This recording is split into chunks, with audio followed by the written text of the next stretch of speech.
Está começando mais um Pod Business e hoje eu tenho aqui para receber no nosso programa o Júlio Ribeiro, que vai trazer um pouco de informação e como pode ajudar o empreendedor, aquele agricultor que é um dos empreendimentos mais difíceis, porque vários investimentos você consegue fazer uma previsão orçamentária, como que vai ser. O agricultor é um cara que depende do clima, depende de muitos fatores e que muitas vezes a informação não chega nem na velocidade, nem na forma que tem que ser. Então, por isso aqui hoje nesse podcast a gente vai estar trazendo um especialista para ajudar o empresário, o empreendedor, o agricultor que precisa fazer o seu negócio funcionar, prosperar, onde é o sustento da sua família e tudo vem do agro, como a gente sabe, desde a roupa que a gente está vestindo a esse microfone, essa mesa, cada detalhe. Então, por isso, a gente tem que falar um pouco desse setor. Então, por isso, seja muito bem-vindo. Se apresenta um pouco aqui para o nosso público, Júlio Ribeiro. Átila, muito obrigado aí pelo convite. É um privilégio estar aqui. Quero cumprimentar também a audiência aqui do Pod Business. Meu nome é Júlio Ribeiro, eu sou advogado, sócio fundador do escritório Ribeiro Andrade Souza Júnior, um escritório que foi fundado para atuar exclusivamente em favor do agronegócio.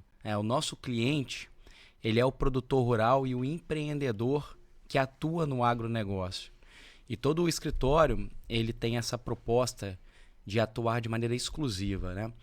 Eu tenho formação em Direito, né? Sou pai aí de 2 filhos maravilhosos, o Estevão e a Esther, sou casado com a Renata, mestre em processo civil, estou aí há 15 anos na estrada, né, da advocacia e amealhei aí durante a minha trajetória algumas experiências assim, que foram muito determinantes para que eu chegasse até esse ponto, sabe? Eu costumo dizer, Átila, que a minha vida profissional ela teve 2 momentos da advocacia. O primeiro momento foi, logo após formado, aquela advocacia do mainstream, aquela advocacia que vai atuar ali com o processo judicial e com o poder judiciário quando o problema já se configurou. E logo após o meu mestrado, eu vou para a sala de aula e logo em seguida eu sou convidado. Na sala de aula eu lecionei ciências políticas, direito administrativo, que já são ali disciplinas que fogem um pouco do lugar comum. Embora o meu mestrado tenha sido em processo civil, este é um lugar relativamente comum. E por conta da minha experiência, já em algum nível inclinada à gestão, eu fui convidado ali para participar do processo de desestatização da Codesa, que era o Porto de Vitória. A nossa proposta, e ali nós estávamos, em 2019, estávamos ali vinculados ao governo Bolsonaro, especificamente ao Ministério da Infraestrutura, extinto Ministério da Infraestrutura, então capitaneado pelo hoje governador Tarcísio de Freitas, e a presidência da Codesa, ela estava ali, né, sob a batuta do Júlio Castiglione, que hoje é presidente do Metrô de São Paulo. Tá? A nossa missão era transformar o jurídico da empresa, que era uma empresa pública federal, em um jurídico de uma gestão privada, tá? E naquela experiência em particular, ela marca a segunda fase da minha advocacia. Que eu deixo de ser o advogado que lida especificamente e exclusivamente com processos judiciais, quando o problema se configurou, para atuar, para vestir, para colocar as vestes também do gestor e ter que aprender a liderar uma equipe de servidores que estava ali, estavam apreensivos com a desestatização, que não tinham métricas de gestão, controle, domínio, não sabiam sequer quantos processos haviam, tá? Ali na empresa pública. E nós tínhamos que liderar essa equipe, estruturar padrões operacionais, fluxos de trabalho, motivá-los naquele momento, né?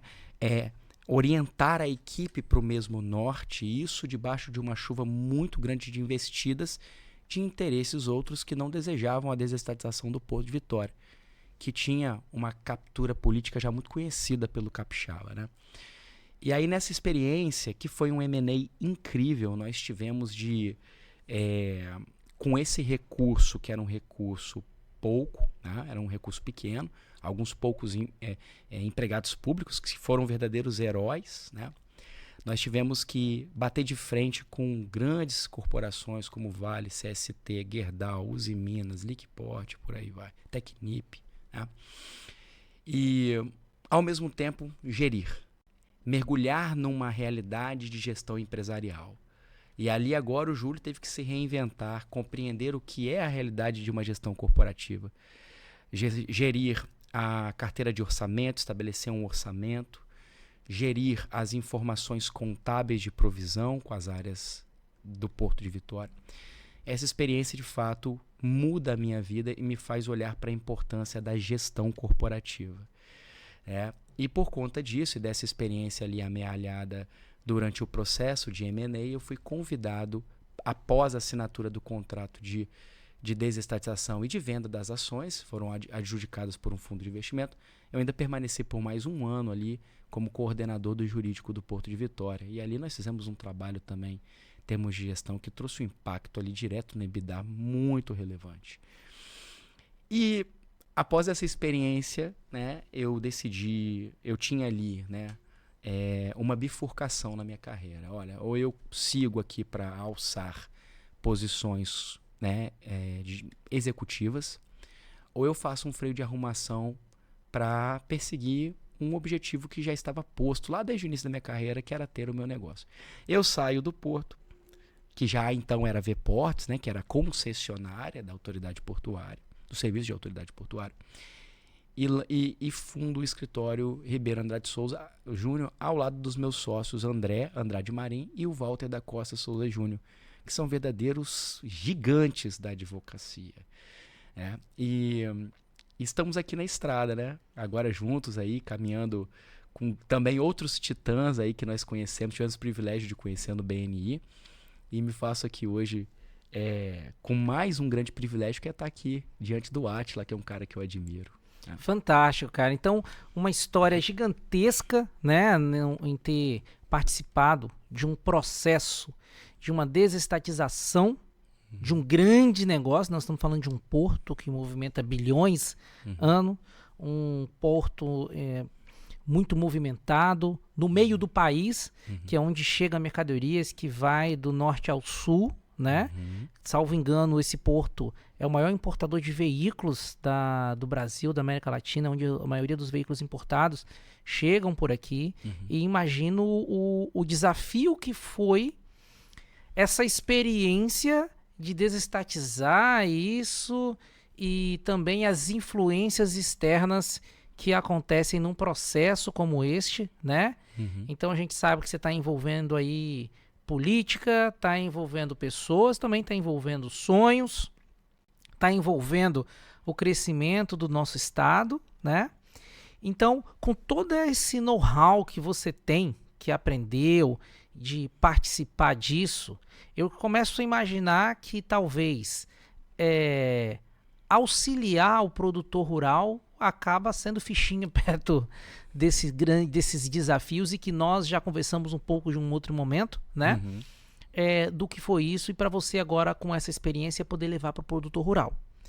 Mas eu queria saber de você, assim, enquanto você tem ajudado os produtores rurais e eu venho acompanhando, quero extrair gatilho aqui também, porque, por exemplo, eu tenho minhas terras na Bahia, meu pai está lá cuidando dessas terras, e talvez são coisas que eu possa fazer muito mais, e cada podcast como esse aqui é uma escola para mim, que daqui vai sair gatilhos produtivos para mim e para quem está nos acompanhando também. Eu quero aprender muito com você aqui hoje nesse podcast. Legal. E a pergunta que vem é de um cara que tem toda essa bagagem, né? Novo, muito a aprender também. A nossa vida é uma eterna aprendizagem. Fato. Da onde que surge assim, porque principalmente na área do direito é muito ampla. Então tem advogados de diversos setores.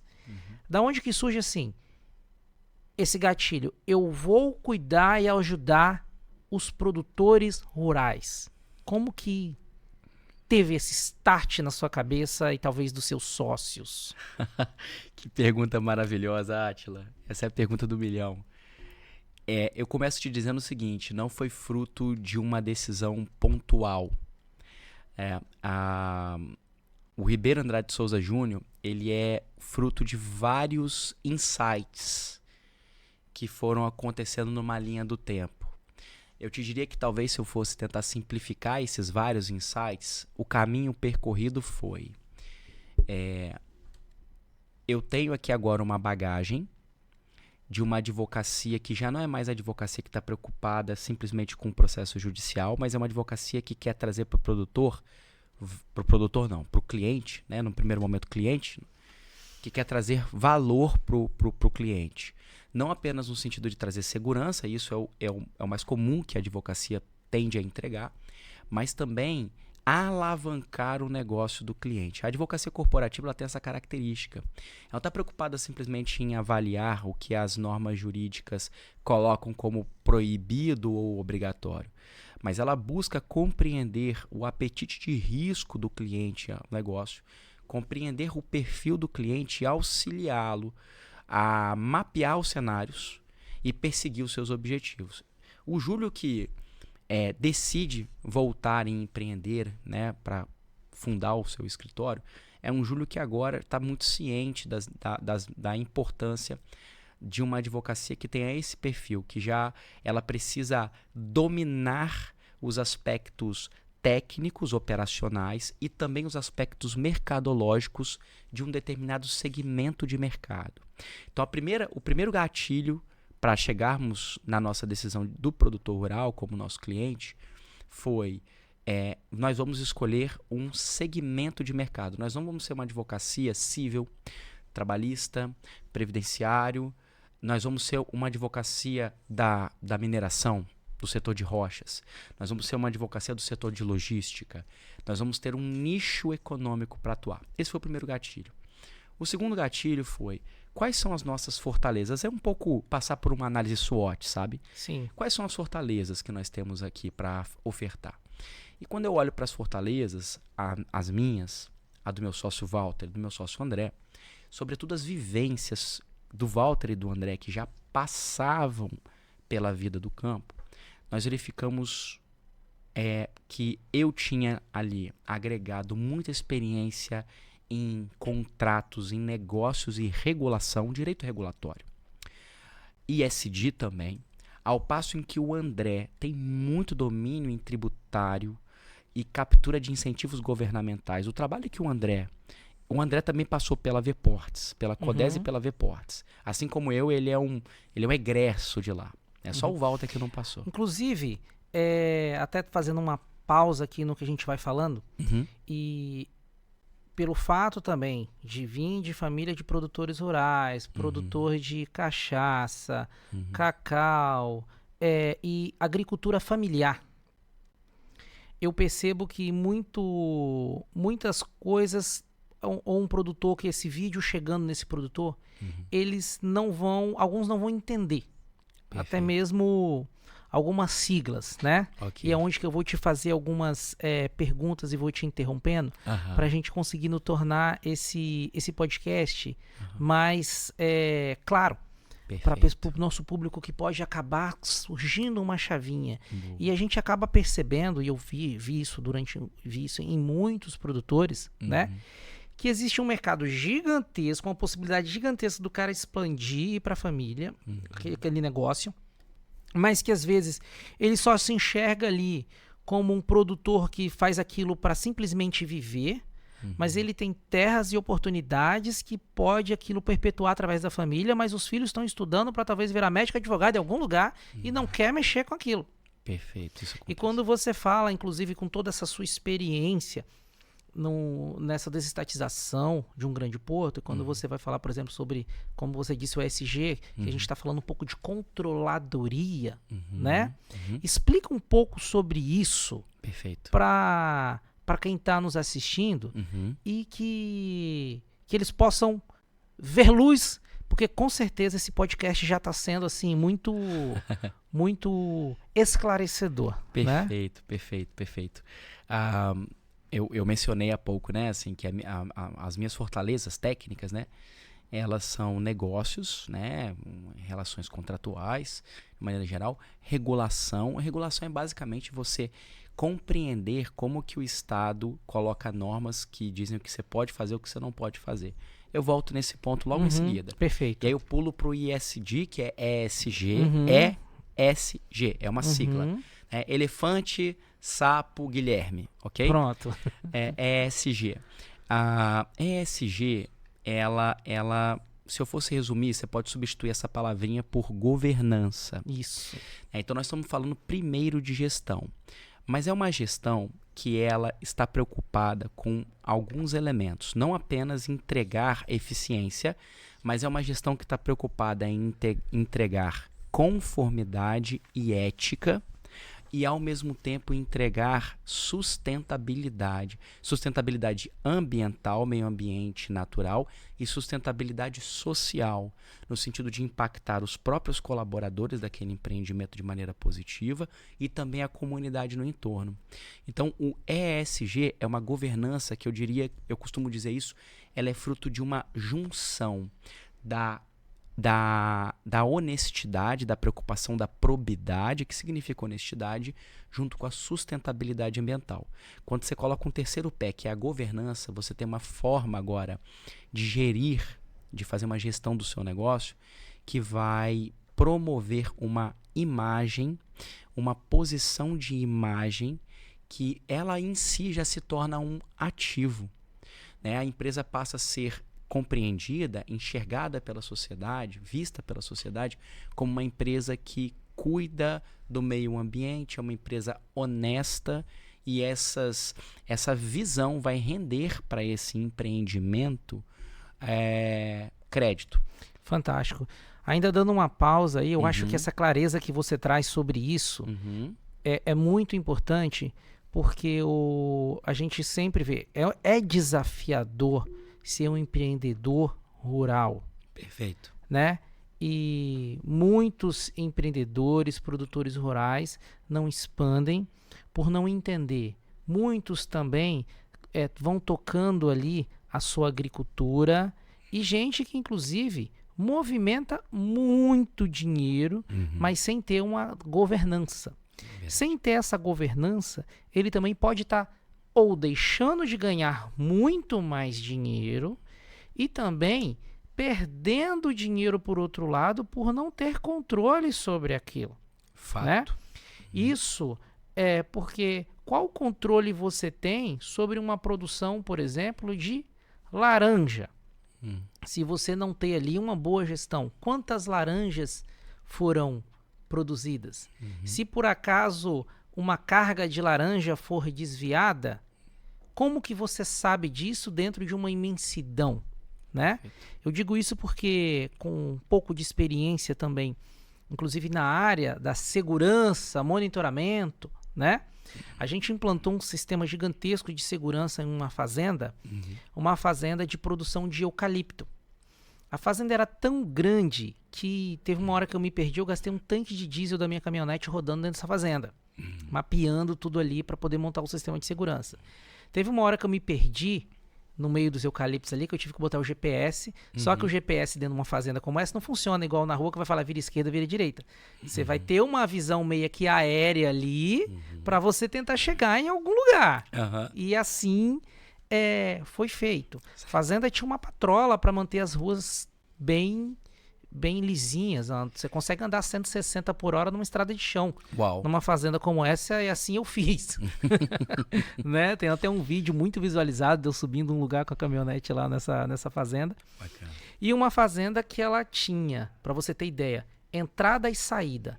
Então, por onde as carretas entram, elas não saem. Então, ali dava até para fazer uma gestão a nível de fluxo. Perfeito. Então, uma fazenda que movimenta tanta carretas entrando vazias e saindo com esses eucaliptos, como ter esse controle, tendo em vista que você tem um produtor rural que tem muitas terras, que plantou eucalipto, que demora, sei lá, tantos anos, mais de 10, 15 anos para aquilo ficar pronto. Aí ele vende todo aquele eucalipto para uma grande empresa, sei lá, Suzano, tal, né? E como que ele vai ter esse controle? Ali ele tem um gerente.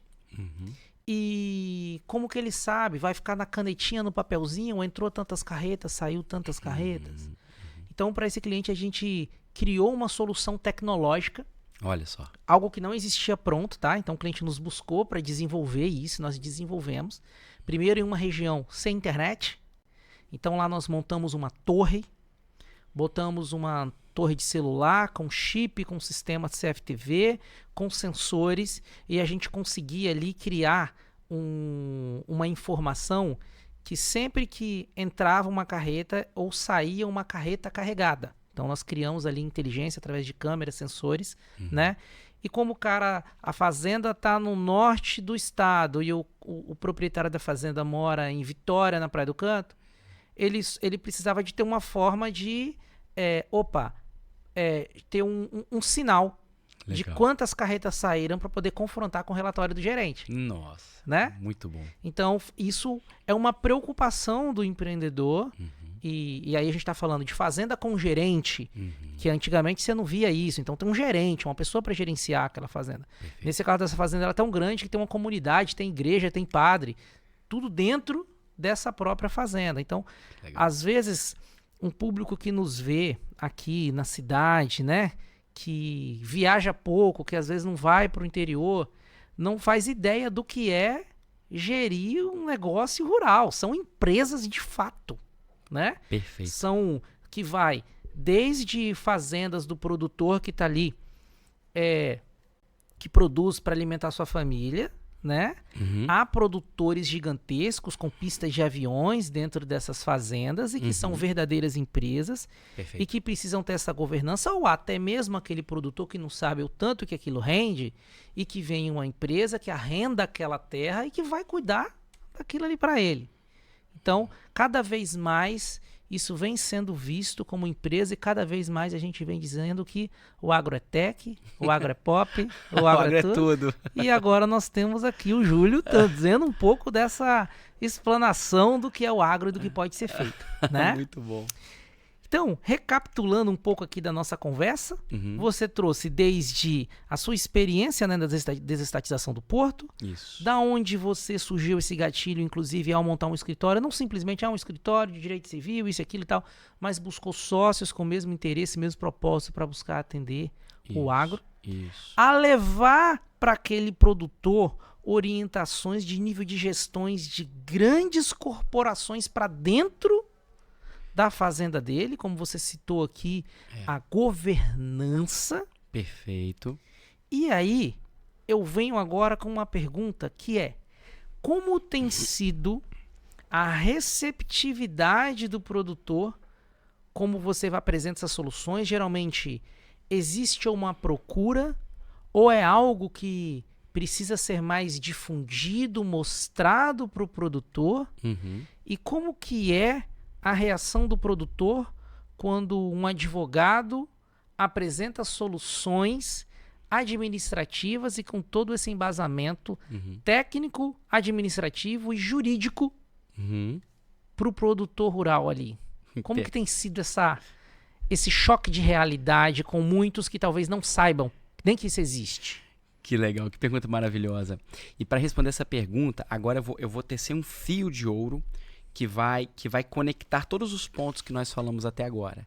Então eu dizia que os insights que levaram a um escritório exclusivo ao agro, eles passavam pela experiência pregressa, né, a experiência anterior no Porto, e aí toda a advocacia, todos esses 15 anos. Ele passa por nós avaliarmos as fortalezas que nós tínhamos para oferecer, tanto eu e meus sócios, e ele chega num último ponto, que é nós identificamos que a advocacia ela olha para a cidade. A advocacia aprendeu a olhar só para a cidade. Ela não olhou para o campo. E qual é a resultante disso, Átila? O produtor rural ele teve que aprender a se virar sem uma advocacia especializada no campo.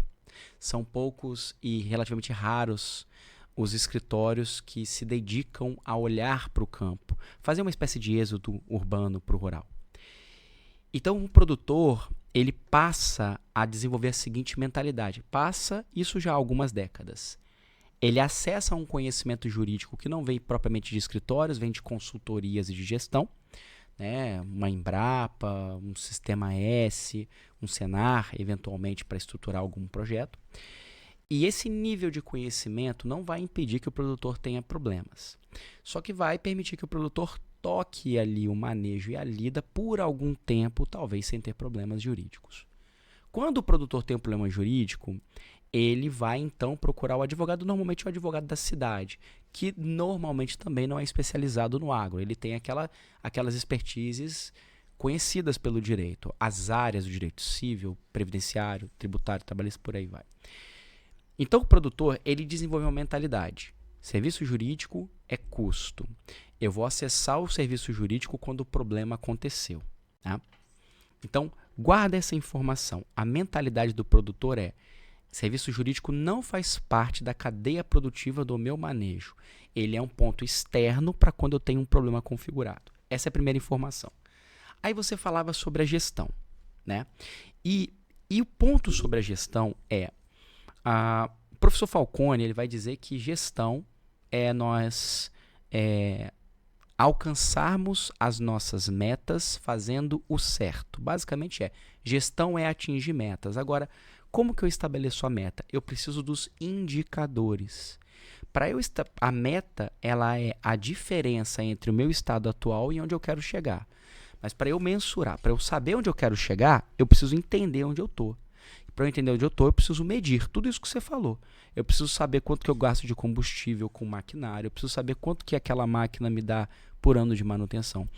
Se eu tenho uma lida de produção de leite, eu preciso entender quantos quilos de ração para engorda até que a matriz ela comece a produzir e, portanto, quantos reais cada litro de leite gera de custo antes que eu tenha receita e por aí vai. Qual o nível de produtividade do homem-hora, né, numa lavoura para colheita? Tem muitos indicadores. Isso dá para o produtor, na mão dele, se ele tem um indicador, a condição de saber, ora, onde eu preciso melhorar? Se não há gestão, não se sabe para onde vai. E aí gera um problema que você mencionou, né? Que é, todo empreendimento agrícola ele tende a girar muito capital, sobretudo no momento da safra, do escoamento de safra. E o produtor que não tem a gestão, ele tende a não saber quanto reinvestir. Então, nós fixamos nossa segunda informação. Agora eu vou para a terceira informação. A atividade agropecuária ela é uma das mais arriscadas que existem. Vou dar aqui alguns poucos exemplos que ilustram isso. Clima. Choveu demais, choveu de menos, geou, fez seca. Tá? Isso pode impactar, pode redundar numa quebra de safra ou até mesmo na morte de rebanho. Nós tivemos aqui recentemente noticiado pelo canal Rural a morte de rebanho no estado do Mato Grosso do Sul porque fez frio demais. Ano passado, na região norte, no polígono do café, os grãos de café conilon eles viraram bomba, que é quando eles ficam mirrados porque teve calor excessivo, então eles não encheram d'água. Né? Ao ponto de que os produtores eles colheram 40% da expectativa de colheita. Né? Então, o primeiro ponto é clima. Segundo ponto de risco, fatores naturais. Pragas, doenças, infestações. Eu tive uma situação de um cliente na região sul do estado. Esse cliente pegou um crédito rural para investir no manejo intensivo para a criação de gado para leite. Assim, um negócio incrível, um manejo bem feito, estruturado. Só que quando eles foram montar o rebanho, e eles montaram um rebanho ali com aproximadamente 100 matrizes, quando eles foram adquirir ali para perto da 100ª matriz, eles acabaram adquirindo um bezerrinho que tinha um tripanossoma vivaz, que é muito agressivo. Isso culminou na morte de mais de 60% do rebanho. Eles esperavam ali ter uma produtividade de 2.000 litros por dia, passaram a ter 300, 200. Né? Então, um outro risco aqui do agronegócio. Doenças, infestações, né? Nematóides ali que vão pegar ali lavoura de café. Outro exemplo, ação do homem. Queimadas, roubos. Outro exemplo, o Estado. O Estado vai, multa, sanciona, coloca lei, tributa. Né? E o último exemplo, o mercado. Né? O mercado de commodities ele funciona muito parecido com o mercado de ações. Só que diferente de um investidor de ações que monta e desmonta a carteira com alguns cliques e rápido, o produtor ele monta e desmonta a carteira dele com 1 ano, 2 anos, depende do ciclo da safra, né? Depois que ele plantou ali, já era. Plantou. Não sabe quanto vai colher, né? Então pega essas... Aí, vamos fazer agora esse fio que eu mencionei. O produtor ele teve que aprender a se virar sem um direito. O produtor, por outro lado, e aí ele começa a encarar a advocacia como um custo, não como investimento. Só que a atividade dele é extremamente arriscada.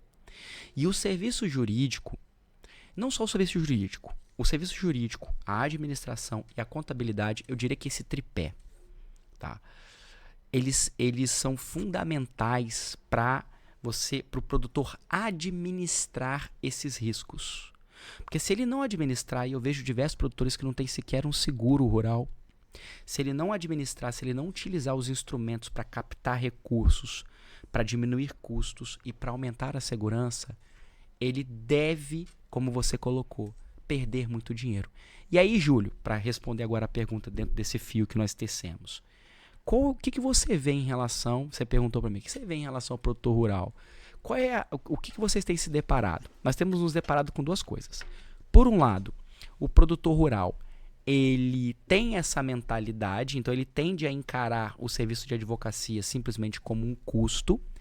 E aí o nosso grande desafio hoje é mostrar que o serviço de advocacia ele é um investimento, tal como fazer um seguro de um carro, né? Agora, a boa notícia é, temos sido surpreendidos, nós já esperávamos resistência para esse tipo de proposta, porque sabíamos da mentalidade. Mas a boa notícia é, os produtores têm nos surpreendido. Os produtores estão sedentos de buscar conhecimento para proteger e alavancar o manejo. Então, se de um lado você tem uma geração anterior um pouco resistente, você tem de outro uma nova geração que está chegando e que está buscando se socorrer de conhecimentos novos.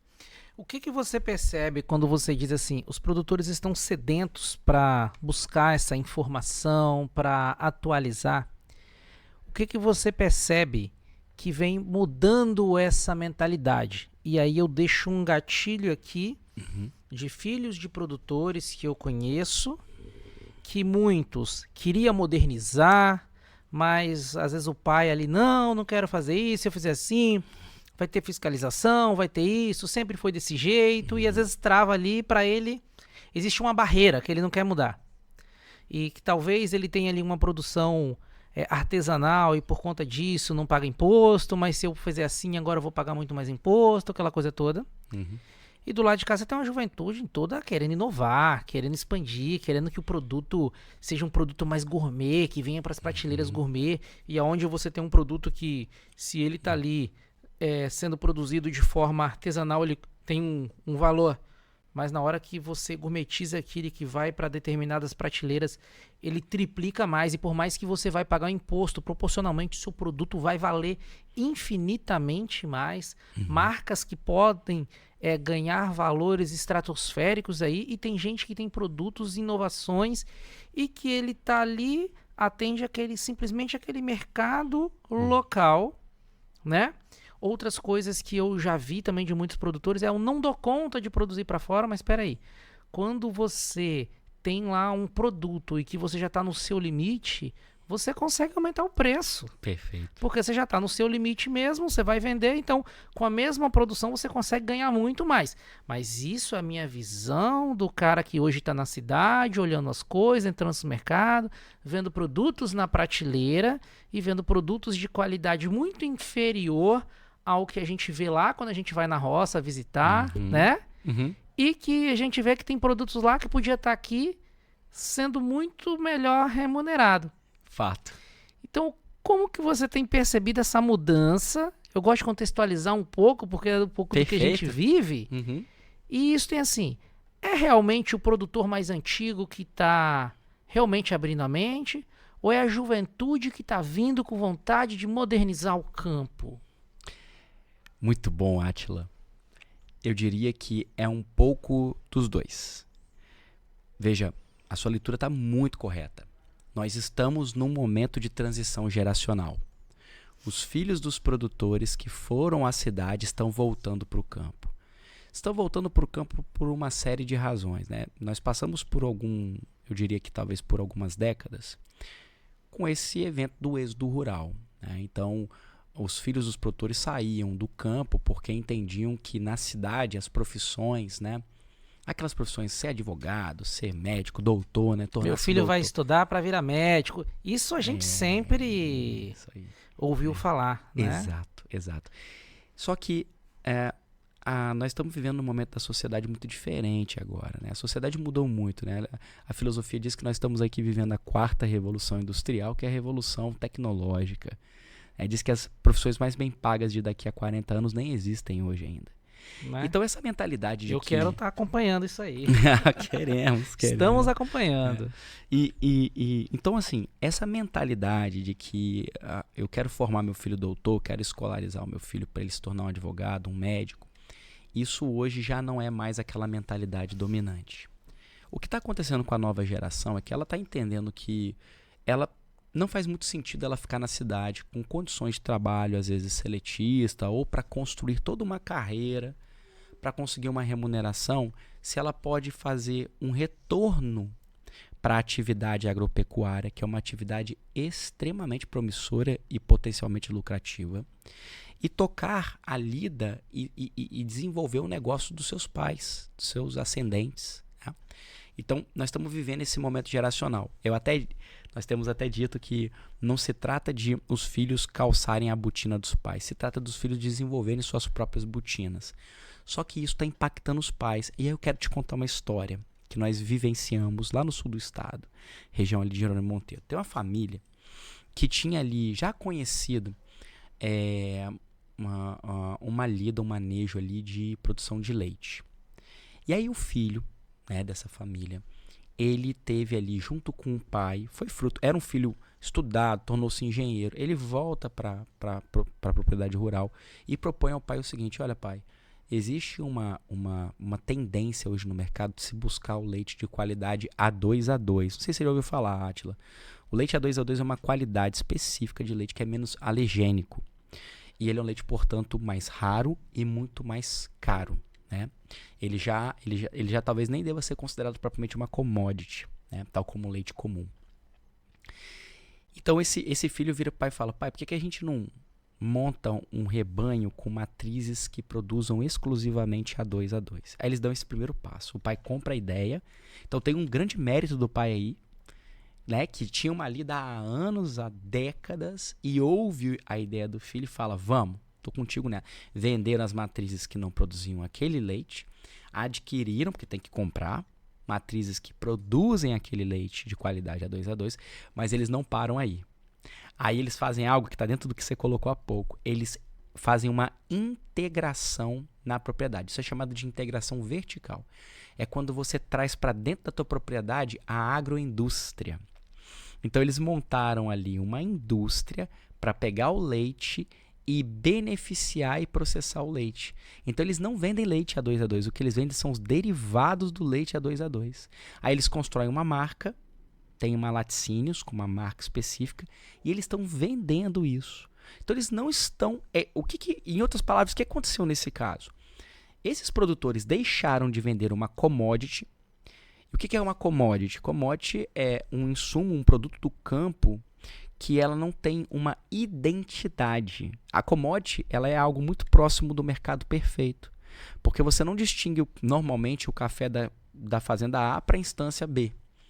A commodity ela é um produto que não está muito preocupado da origem. Um exemplo é a gasolina. Né? Você vai chegar no combustível, você vai abastecer em qualquer posto, pode até mudar a marca, mas continua sendo gasolina comum. Talvez você vai ter a gasolina aditivada. Isso. Aquilo ali é o básico do que seria um produto extremamente comum e que é necessário para todos, que qualquer esquina tem. Exato. Isso é uma commodity.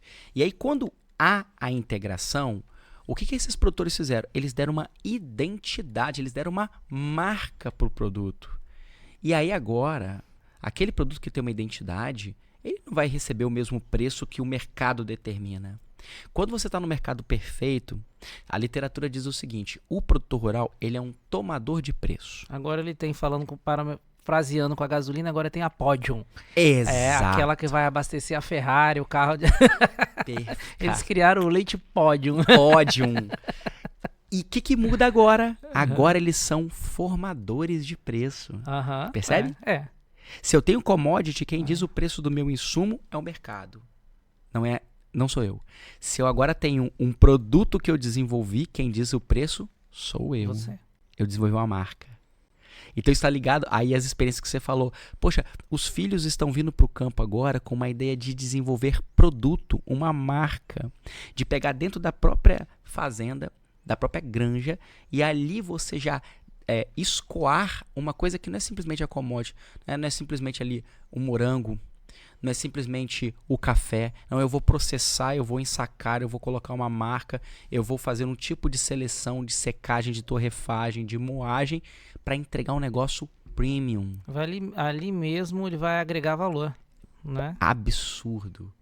Então, esse fenômeno que nós estamos vivendo de choque geracional no campo, no Brasil, tem sido algo encantador, porque os produtores, essa transição geracional ainda não se completou. O que está acontecendo é um choque geracional. Os filhos voltaram e os pais ainda estão. Só que os pais estão recepcionando a ideia dos filhos. Legal. E isso tem impactado muito ali a vida de alguns produtores rurais. A gente vê que até na questão cultural, né, onde se você ouve um pouco as músicas mesmo, que você via ali, o sertanejo antigo, a música do campo, ela sempre foi muito voltada ali um pouco do sofrimento, né? E agora que a gente vê as músicas mais modernas, principalmente quando vai dizer do campo e vem trazendo um pouco desse glamour. Me veio na cabeça aqui uma música onde o cantor fala assim: a minha colheitadeira vale mais do que sua porta. Né? Então, e é uma verdade, tá? É uma verdade. Eu vi um vídeo recente de uma fazenda com mais de 100 colheitadeiras. O cara tem uma autorizada da John Deere dentro da fazenda dele. Uau. Autorizada com os mecânicos oficiais para cuidar de mais de 100 colheitadeiras. E vamos botar que custa em torno, o cara cita ali, fala, custa 5 milhões cada máquina dessa aqui. Então coloca 5 milhões vezes 100, o tanto de máquinas e equipamentos, o quanto que não vale só aquelas máquinas ali, né? Uau. Então, quando fala de uma máquina dessa, que você, para quem não entende, tá vendo um trator. Quanto vale um trator, né? São máquinas gigantescas. Então, a tecnologia, ela chegou no campo. Drones, equipamentos altamente eficientes, que você programa e ele faz a pulverização, faz as análises fotográficas, entende todas as medições. Então, é impressionante o quanto que a tecnologia está ali, o dinheiro está ali também, roda muita grana, e que precisa desse olhar, porque ainda existe uma demanda reprimida. Fato. Né? Então, às vezes a gente está olhando só para um lugar, mas aonde que o dinheiro está? Quem é que está andando de Dodge Ram? Né? Verdade. Então, será que tem muito dinheiro guardado embaixo do colchão ainda, rapaz? Olha que ainda tem. Então, nós temos como levar soluções para o agro e eles precisam ter acesso a essa informação e entender. Que né? Legal. E aí, Júlio, eu queria assim, saber um pouco de você. Alguns exemplos, tá? Que a gente falou muito, né? De forma macro sobre o que é o campo, sobre o quanto isso vem se modernizando. Falamos um pouco da resistência que existia, de como o homem do campo sempre olhou para o advogado como algo corretivo, né? E não preventivo ou até mesmo a nível de orientações e produtivo, né? Porque uma coisa que eu dou muito valor em ter uma assessoria jurídica, eu tenho na empresa aqui, e um simples exemplo é mostrando aqui nosso patrocinador, essa marca que aparece aqui. Por diversos anos, né, eu sempre fui cobrado por um simples adesivo no meu carro ali que tinha essa logomarca. E pagava as taxas que chegavam, né? Mas era uma simples identificação da minha frota. Com assessoria jurídica, opa, tá vendo essa taxa que você paga? Isso aqui tá errado. Nós vamos acionar. Acionamos, não pagamos mais porque foi comprovado que é uma simples identificação da frota. O que a gente pagou, nós fomos indenizados. Então, por exemplo, a prefeitura teve que nos devolver. Mas é algo que, se eu não tivesse uma assessoria jurídica para me dar essa orientação, talvez eu enxergaria o jurídico simplesmente como custo, Uhum. Mas, se a gente for fazer conta, o que eu deixo de pagar de coisas que eu pagava indevidamente por não ter uma boa orientação, Uhum. paga moleza o investimento nessa assessoria jurídica, né? Uhum. Então, o quanto que torna-se viável. Então, no campo ainda vai ter muitas coisas Oh. que acontecem. Por isso eu dou muito valor de ter aqui um momento, um bate-papo como esse e poder pegar esses gatilhos com quem entende verdadeiramente do assunto Uhum. e não simplesmente de forma genérica, mas como especialista, né? Perfeito. E aí, o que mais nessa sua experiência você tem ajudado ali, agora já trazendo ali você, o seu escritório, saindo um pouco dessa visão macro do que é o campo e dentro ali das soluções entregues por você e pelo seu escritório aos produtores rurais. Se você puder citar alguns exemplos, como você citou até o próprio caso desse beneficiamento, né, do leite, que o produtor fez um produto e que agregou mais valor, aonde que entra o jurídico, essa orientação, e que o cara que vai estar assistindo esse podcast fala assim, caramba, eu preciso disso. Olha que ele está deixando o melhor pro final, hein? Que legal, um espaço para poder citar exemplos assim de cases, né, casos de sucesso do escritório é sempre muito bem-vindo. E eu trago aqui 4 situações, entre várias outras, tem 4 que eu acho que vale a pena nós trazermos, porque elas podem gerar para o produtor, para nossa audiência aqui, talvez alguns insights, né, para que leve isso, né, para a vida, troque uma ideia com o seu advogado e possa implementar, replicar, né. O primeiro exemplo, o Átila, foi em relação aos contratos de compra e venda de safra futura. O que é o contrato de compra e venda de safra futura? O produtor, ele pega uma parte da produção que ainda da safra que ainda vai acontecer, e ele se obriga a pegar uma parte dessa safra e entregar, né, para um comprador, ele se obriga perante ao comprador. Lá no norte o pessoal costuma dizer, ele trata uma parte da produção, então ele faz um tratamento da parte da produção. Como é que se faz isso? Se estabelece um preço já, independente das oscilações de mercado, vai se setar um preço. Normalmente, esse preço, esse contrato, ele tem como objetivo proteger o produtor rural contra baixas abruptas no preço da commodity, que vão impedir ele de fazer depois o reinvestimento para conseguir ter a próxima safra e se manter. Então a ideia de se tratar uma parte da safra é garantir que se haja ali a amortização do investimento inicial para aquela safra. Então tem produtor que vai tratar 10%, outro produtor vai tratar 30%, 40%, até 50% em alguns casos. Pois bem, só que esse ano aconteceu uma coisa extraordinária. Esse ano o preço da saca do café Conilon, ele que costumava gerar algo ali de 600 a 800 reais, ele disparou a 1.300 reais. Algo completamente inédito e imprevisível.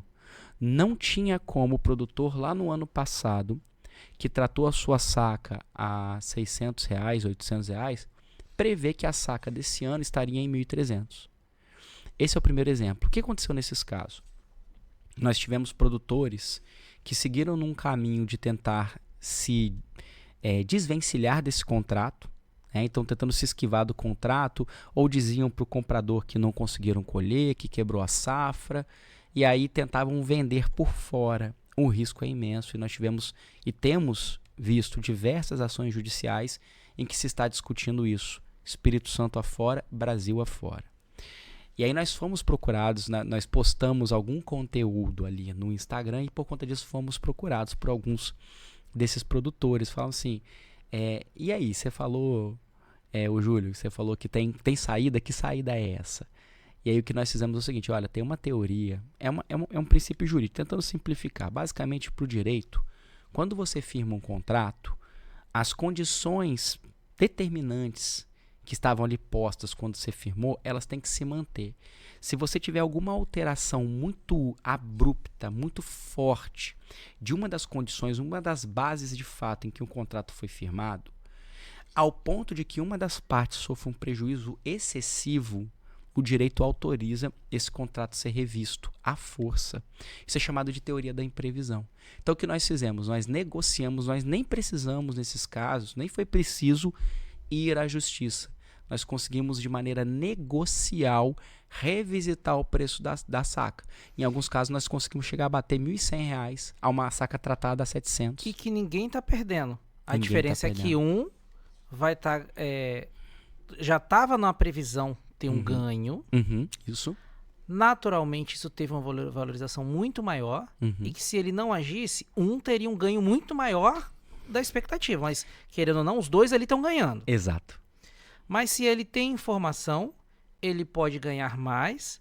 E o outro também não está perdendo. Perfeito. Só ganharia mais do que o previsto, porque ele não teve essa informação e o outro ia ficar ali com a sensação de arrependimento de ter feito essa proteção. Exatamente. E sabendo que tem uma assessoria jurídica, né? Tem escape. Ganha ele, ganha o comprador, Isso. ganha o advogado, Perfeito. ganha todo mundo. Exatamente. E assim, um ponto também bacana é o que está acontecendo. Esses produtores que têm nos procurado, eles têm se dado conta de algo. Se eles tivessem recebido uma assessoria na hora de negociar o contrato, eles poderiam ter feito incluir cláusulas que dessem a eles escape dos contratos nesse tipo de situação. Uma situação imprevista que trouxe um dano excessivo para o produtor. Né? Nós tivemos casos de produtor lá no norte. Na verdade, assim, de maneira geral, nos polígonos onde você tem muito forte o agronegócio, sobretudo no café, a saca de café ela é a moeda. Os produtores nem negociam em dinheiro, ele negocia em saca de café. A cabeça dele já calcula na hora em saca de café. Nós tivemos casos de produtores que ofertaram sacas de café para adquirir imóveis. Né? Esse foi um caso até que nós nem chegamos a atuar. Foi um caso até que nós ficamos assim angustiados, porque nós vimos ali o produtor, ele ofertou a saca de café porque tinha uma expectativa de variação pequena, como sempre aconteceu. E aí a saca dispara para 1.300. Ou seja, ele estava pagando no valor daquele imóvel quase o dobro do que ele deveria pagar. E aí, estava setado na commodity. Outro item que teve uma valorização gigantesca esse ano, principalmente por conta do que aconteceu em outro país, no caso da África, foi o cacau. Né? Isso. Então o cacau também foi um outro item que disparou e que quem teve assessoria, se planejou e tal, conseguiu levantar uma boa grana. Exatamente, né? Exatamente. O momento é bom para o cacau brasileiro, porque é a crise da Índia, né? E aí até que a Índia consiga gerar o seu ciclo cacaueiro, o Brasil surfa aí, ainda os produtores brasileiros surfam sem esse que é um dos maiores concorrentes aí por uns 2 anos, 3 anos, até que o ciclo vegetativo se cumpra e a Índia, de fato, seja relevante novamente no cacau, né? E aí já ganhou mercado também, aí depois tem que vir reabrindo o mercado novamente. Sim, então o Brasil já vem dominando. Então, por mais que volte esse ciclo, vale a pena os produtores ainda se planejarem ainda mais para ter essa produção e continuar dominando esse mercado, que é um detalhe, né? O Brasil é muito conhecido também na produção do café, na produção do cacau e dentre outros, né? E que vale a pena ter todo esse cuidado, essa gestão, essa governança, esse entendimento para não ocorrer o risco de, por conta de um detalhe, porque às vezes vão colocar uma ameaça, como talvez vão falar vassoura de bruxa no cacau, né? Ou uma doença num determinado, no gado ou no frango. Isso cria uma imagem negativa que joga o mercado lá para baixo. Exato. Então é importante as pessoas saberem proteger, porque a gente sabe que doenças e pragas que atingem as lavouras, isso acaba sendo tanto utilizado até por outros países, com o objetivo de desvalorizar o mercado para valorizar ali o do seu país. Então é sempre bom a gente estar cada vez mais qualificando o nosso agro nesse país que é gigantesco, né? Poxa, perfeito, perfeito. Nós tivemos ali recentemente, eu vou voltar aos exemplos, tá? Sim. Mas nós tivemos ali recentemente a doença de Newcastle, né? Alguns casos aqui é uma doença aviária, né? Que chegou a preocupar os produtores brasileiros. Felizmente aqui no Espírito Santo não chegou a se alastrar, casos pontuais e foram ali postos em quarentena. Mas assim, isso alerta para a necessidade pelo menos do seguro rural, né? Se tiver uma doença, se tiver quebra de safra, o seguro rural é um instrumento poderoso para poder fazer frente. E aí eu trago o segundo exemplo, o Átila. Quando acontece, e eu vou fazer um link com isso, quando acontece uma situação de quebra de safra ou de morte de rebanho por conta de um fator climático, um fator natural, você tem primeiro o seguro rural, que vai ser um aliado muito importante. Agora, normalmente o produtor rural ele acessa as linhas de crédito rural. E a linha de crédito rural ela é muito boa porque são linhas subsidiadas pelo Estado. Então elas têm ali uma quantidade de juros máximos, elas têm condições de pagamento diferidas, né? Sem as linhas de crédito rural, o agronegócio do Brasil estaria profundamente prejudicado. Tá? Então tem aqui uma dobradinha com o Estado que é muito importante nesse ponto. E aí é justamente porque... E por que o Estado injeta dinheiro no agro por meio de linhas de crédito rural? Porque o agronegócio é o fiel da balança depositária, o fiel da balança da economia brasileira. Tá? E é justamente porque o Estado coloca dinheiro nesses créditos é que ele regula esses créditos. Ele diz como tem que funcionar. Porque no fundo o Estado está colocando dinheiro porque ele não quer que aconteça de empreendimentos agrários se extinguirem, encerrarem suas atividades. Isso é péssimo para o Estado brasileiro. O Estado brasileiro quer que a atividade agropecuária ela floresça, se desenvolva, alavanque. Então isso vai acontecer o quê? Quando você tem a caracterização de um desses fenômenos que vão impactar na produtividade, seja por quebra de safra ou morte de rebanho, o Manual de Crédito Rural diz que a instituição financeira ela é obrigada a prorrogar esses créditos. Prorrogar esses créditos pelo tempo necessário. E aí vai ter uma série de requisitos que o produtor tem que cumprir para mostrar, mas vai ter que prorrogar pelo tempo necessário para que o produtor ele possa efetivamente gerar caixa e voltar a pagar ali as parcelas desse crédito.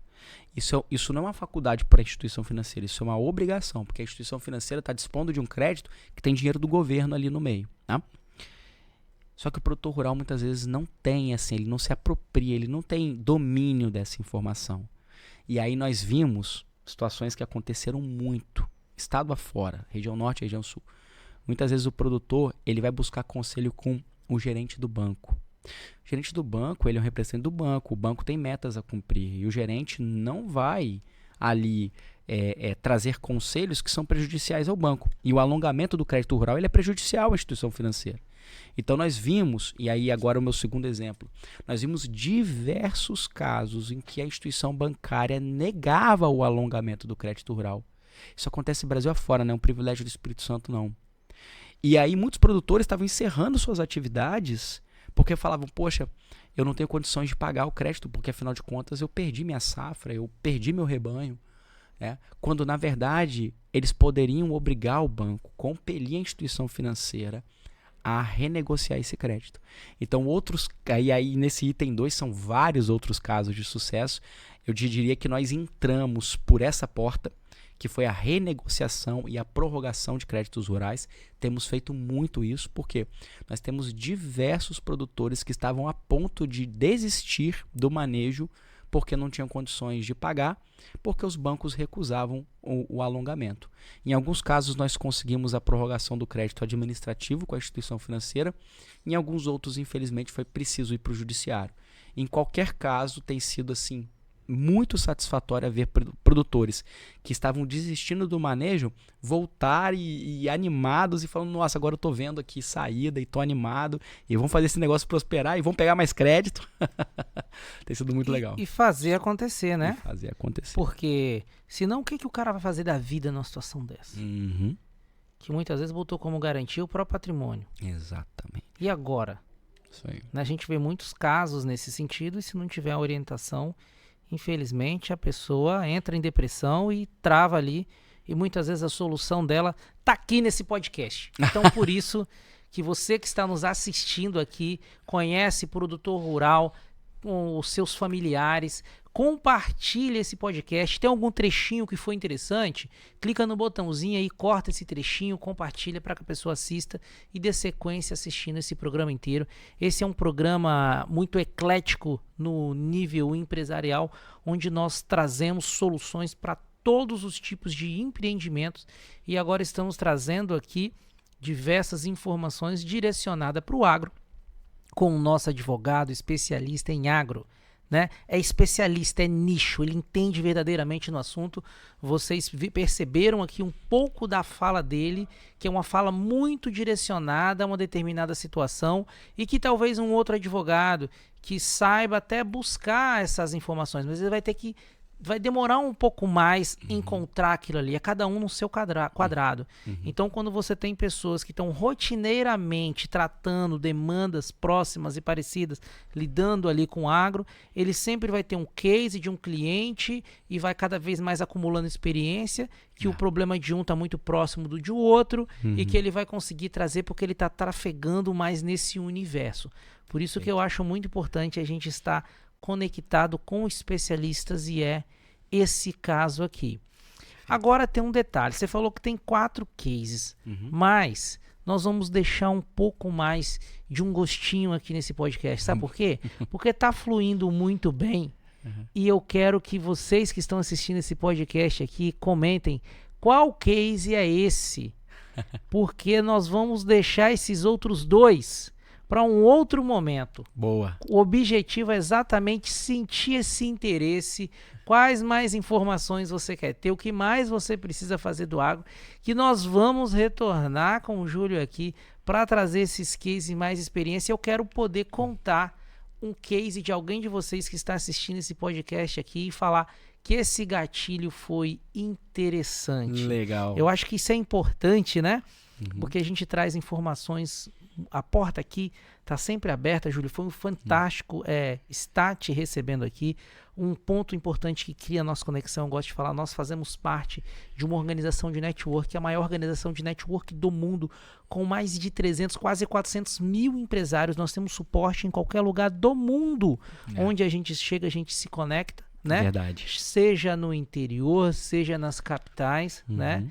Então, é uma honra fazer parte do mesmo grupo que você, Júlio, e poder saber que a gente pode se conectar e fortalecer não só nós, empresários que fazemos parte dessa organização, como também poder ajudar outras pessoas trazendo essas informações aqui. E sabemos que a internet está aí, informações como essas podem ser replicadas e você consegue dar suporte a todo o Brasil com base nas suas informações, sejam até para outros advogados do mesmo nicho que estejam assistindo, seja para advogados que queiram partir para esse nicho, seja para um produtor rural que está nos assistindo em qualquer lugar do país e fala assim, eu quero que o Júlio venha aqui junto com o time dele me dar esse suporte, né? Legal demais. E aí, Júlio, já caminhando aqui um pouco para o final desse podcast, eu queria que você deixasse uma mensagem especial aqui, olhando sempre para nossa câmera número 18 aqui. Lembra do Pânico que tinha corta? Lembro. Tinha um Pânico corta para 18 e tinha o apresentador que falava corta para 18. Depois o Pânico fez muitas comédias como isso, então a gente não pode deixar esse meme morrer. E agora eu vou cortar para 18 que você vai deixar uma mensagem especial para o público que está nos assistindo aqui agora. Então, primeiro eu quero, antes de deixar para o público, eu quero deixar a mensagem para você, dizer que foi um privilégio estar aqui, privilégio mesmo, assim, estar diante dessa audiência tão qualificada, que é a audiência do Pod Business, né? Privilégio mesmo, contem comigo sempre. E a mensagem que eu quero deixar para você, da audiência aqui do Pod Business, você que nos ouve aí do YouTube, do seu carro, se apega em Deus. Independente da circunstância, se apega, coloca seu coração, sua mente, suas forças em Deus. Não confia nas suas próprias forças. É Ele que tem poder de fazer chover a chuva serôdia sobre a terra e fazer prosperar a tua colheita. Tudo vai ficar bem. Assim seja.